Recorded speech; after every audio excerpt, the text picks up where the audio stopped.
இவர்தான் தனுஷ். தனுஷிடம் ஒரு சிறிய சில்லறை கடை உண்டு. திடீரென்று ஒரு நாள் தனுஷ் கடையில் இருக்கும்போது மயங்கி விழுந்து விட்டார். உடனடியாக அவரது உதவியாளர் தனுஷை வைத்தியசாலைக்கு அழைத்து சென்றார். வைத்தியசாலையில் இருக்கும்போதுதான் தனுஷுக்கு நீரிழிவு நோய் இருந்ததால் லோ பிளட் பிரஷர் உண்டாகி இருக்கிறது என்று தெரிய வருகிறது. பயப்படுகிற அளவுக்கு எதுவும் இல்லாதால் அன்றே விடுவிக்கப்படுகிறார். சிறிது காலத்துக்கு பின் தனுஷ் ஆயுள் காப்புறுதி கொள்கை ஒன்றை எடுத்தார். அவருக்கான படிவத்தை நிரப்ப ஆயுள் காப்பீட்டு ஆலோசகரை பெற்றிருந்தார். இருப்பினும் மயக்கம் அடைந்ததை பெரிதாக கருத்தில் கொள்ளாத தனுஷ் தனக்கு நீரிழிவு நோய் இருப்பதை விண்ணப்ப படிவம் நிரப்பும் போது ஆயுள் காப்புறுதி ஆலோசகரிடம் கூறவில்லை. சில வருடங்களுக்கு பிறகு தனுஷ் சாதாரணமாக கடையில் இருக்கும்போது அவருக்கு ஹார்ட் அட்டாக் ஏற்பட்டது.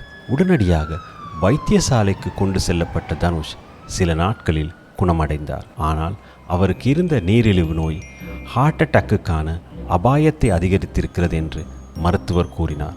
ஆயுள் காப்புறுதி வைத்திருந்ததால் மகிழ்ச்சி அடைந்த தனுஷ் தனது மருத்துவமனை கட்டணங்களுக்கான பணத்தை கோரினார். ஆச்சரியம் என்னவென்றால் அவருடைய கோரிக்கை மறுக்கப்பட்டது. காப்புறுதி கொள்கை எடுக்கும்போது தனுஷுக்கு நீரிழிவு நோய் இருப்பதாக கூறவில்லை என்பதால் அவருடைய கோரிக்கையை நிராகரிக்க வேண்டியிருந்தது என்று இழப்பீடு வழங்கும் துறையின் பிரதிநிதி தனுஷுக்கு விளங்கப்படுத்தினார்.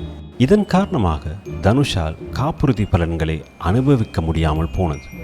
தனுஷின் கதையிலிருந்து நாம் கற்றுக்கொள்ள வேண்டிய பாடம் என்னவென்றால், காப்புறுதிக்கு விண்ணப்பிக்கும் போது உண்மையான, துல்லியமான, முழுமையான தகவல்களை மிகுந்த நம்பிக்கையுடன் தெரிவிக்க வேண்டியது அவசியமாகும்.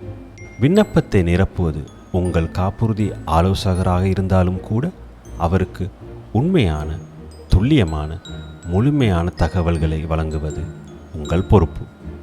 வெற்றிகரமான காப்புறுதி என்பது காப்புறுதி நிறுவனத்துக்கும் உங்களுக்கும் இடையிலான நம்பிக்கை அடிப்படையாக கொண்டது. அமானா டகாஃபுல் ஆகிய நாங்கள் அந்த நம்பிக்கையை நிலைநாட்டுவதில் அக்கறையாக உள்ளோம்.